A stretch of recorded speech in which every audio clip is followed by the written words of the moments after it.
What up, guys? Kevin here. This is my review of Hi-Fi Rush. A few days ago, you tell me, hey, Kevin, you're going to be rolling credits on Hi-Fi Rush, doing a review on it, and instantly crown it Game of the Year. I'll be like, what are you talking about, man? Huh? Huh? No, Hi-Fi Rush, stealth drop from the Xbox Developer Direct a few days ago. A game that would not come to Xbox. These games don't come to Xbox, at least day one. This is a game that would go everywhere else, and then like 5 years later would go to Xbox, and then maybe for waiting, like, oh, we'll put it on Game Pass. But no, day one on Xbox, only on Xbox and PC. And my God, this is one of the best games ever, ever, all time. I think if you were to do a top 100 video games of all time, this is up there. It's up there for me. I think objectively it is up there. This game is that good. I had so much fun with this game. I had stupid fun with this game. I couldn't put it down. And when they announced, oh, not the demo, the full game tonight, stealth drop, I was like, oh, it can't be. There's going to be something wrong with the game, or it's not going to be that long. I mean, I'm rolling credits. This is like a 12-hour long game, like 10 to 12 hours. The game is really great. What makes it really great? First off, the visuals. Now, I'm seeing people make fun of it because it's cartoony. The power of Xbox makes this one of the best looking games I have ever played. The amount of quality and the visual sexiness of this game and the animation, the seamless animation from in-game to pre-rendered or whatever, full-on cartoon, anime cutscenes, it's awesome. It's awesome. I don't think I had any issues, no drops, no crashes, anything. This game ran perfectly on the Series X, and it looks so good. This is one of the best looking games of all time. I mean, I abused the hell out of my share button. But not only that, something that was a downer from when they first announced this game, and it was a rhythm action beat 'em up. I'm like, oh God, no, no, no. I've tried playing a few of these like rhythm games, and I don't like them. I don't. I don't. And this game does the same thing where seems like a lot of the games, like sure you can get by being out of rhythm, but it's not going to feel satisfying unless you're in rhythm. Hi-Fi Rush does the best effort, and I think this might be a big breakthrough for these type of games, these rhythm games, for what this game is. Because it's very, you just smash the buttons and you can get through, you can get through beating the bad boys. But if you do stay on beat, then you'll rack up a better score and you'll have a better rhythm, and it makes it a lot more fun. I can see somebody not enjoying this game because it did take me a few chapters for it to really click in. Instead of just mashing the buttons, getting a little rhythm going. It's great. It's absolutely great. Now, some negatives though.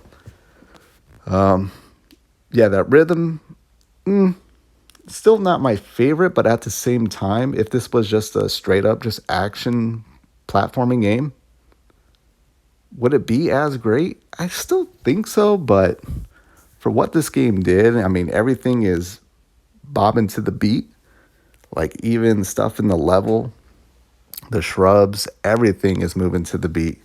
It's very, I mean, sometimes I just sit back and just take it all in. I'm like, what the hell is this game?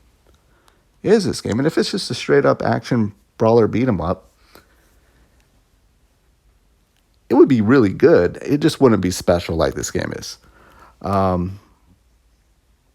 But enemy variety, there's some enemy variety, but it's the same few archetypes. Got, your regular enemies and your big shilly badasses and a few others.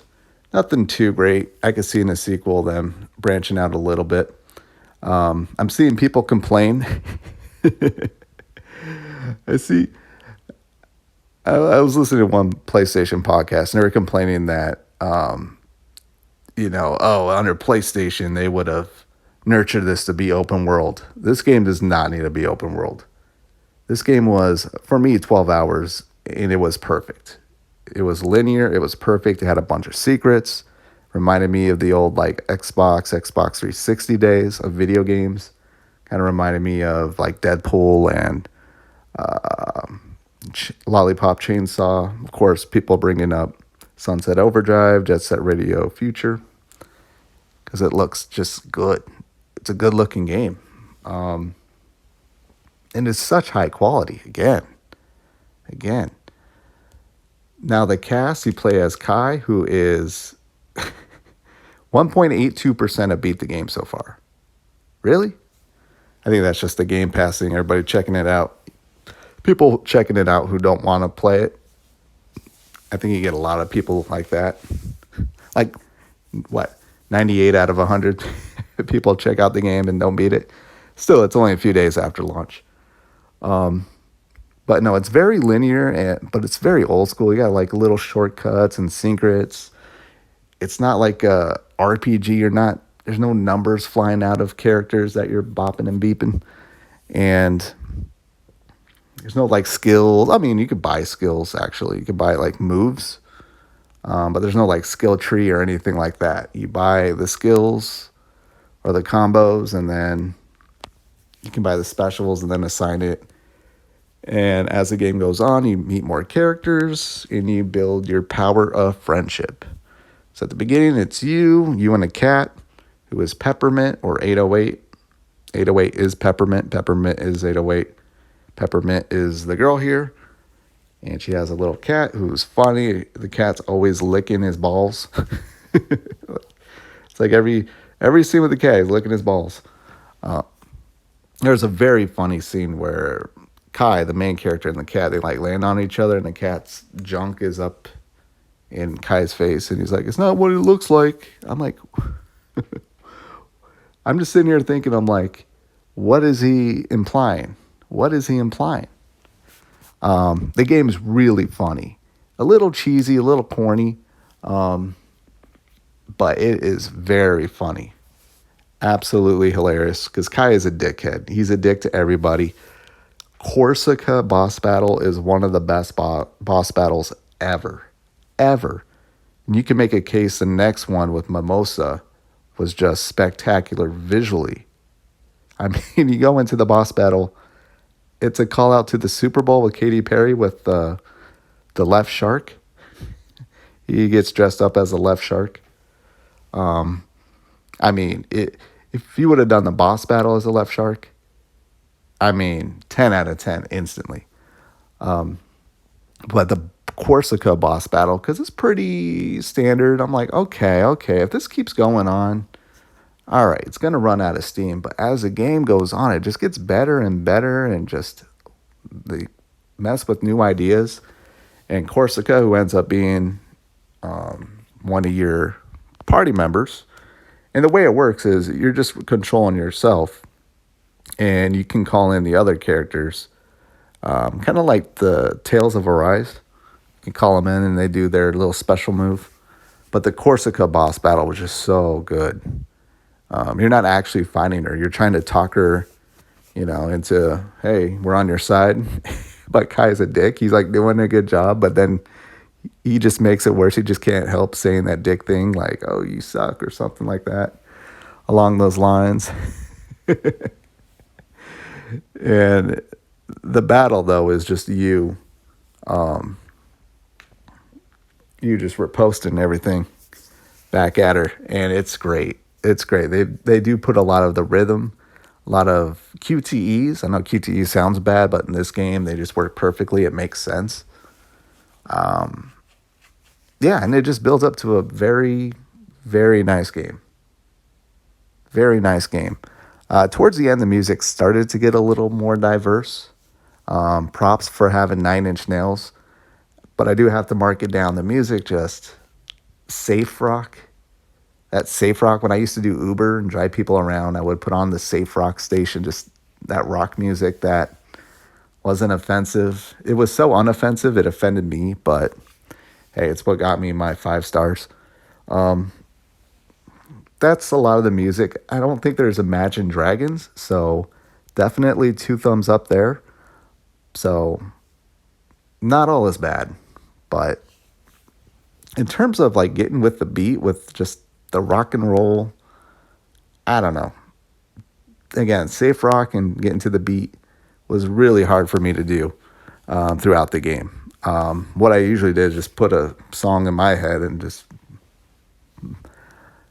press the buttons to that. And really, that's where I did good, is where I made up my own song, or I just played a song in my head and rhythm to that. And everything worked out pretty well. The combat was very good. Another issue with the combat, that you can't run or anything like that. Now you can hook shot to the enemies, which I did a lot, but the enemies would just run around. They would like run away from you, and it was annoying because when you're doing your combos, you're sitting still. I kind of hated that. But yeah, that's Hi-Fi Rush. A lot of callbacks to Vandelay Industries from Seinfeld. Like, really? They went over the left shark from that Katy Perry Super Bowl. Some Evil Within, Mirrors, and much more. There's a few others I noticed. And the game's very funny. Very funny. It's like Borderlands if Borderlands got it right. You know? Did they ever get it right? I think it was okay, like Borderlands 2. That was kind of new and refreshing. For this game to, come out 10, 11 years after Borderlands 2 and hit the mark a lot of the times. Not all the times. Yeah, it's pretty good. Voice acting is excellent. Robbie Draymond voices Chai. For me, one of my favorite games of last year, Tales of Zestiria. He voiced that character. Looks exactly like that character, too, for Chai.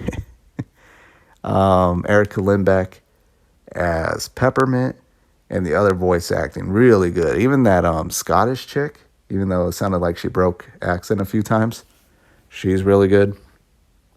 Yeah, it's a great game. It's a great game. And again, this is an Xbox game. Xbox is back, baby. I keep thinking, I'm like, Xbox just doesn't get these games. They just don't. And here they are, first of the year. Oh, we got no games? Well, here's Hi-Fi Rush. Oh, it's fucking awesome. So, yeah, Hi-Fi Rush. What is my final score? I'll give it 9 out of 10. 9 out of 10. Just the safe rock, enemy variety, or the lack thereof. And, I sucked at the beginning. The rhythm, I think if there was like maybe a little more, not like hip hop, but just something more diverse, music wise. And there's some cool boss battles with like 9 Inch Nails and others, but again, this is a visual masterpiece. This game is a visual masterpiece, quality masterpiece. Just Tango Gameworks just doesn't miss. They just don't. Actually, I read that they put out like some mobile game like a year or two ago and that flopped, but comes to games going to console, they do pretty good. They do pretty good. All right, I'm going to end it there. Let me know what you think in the comment section, and I'll talk to you later. Later.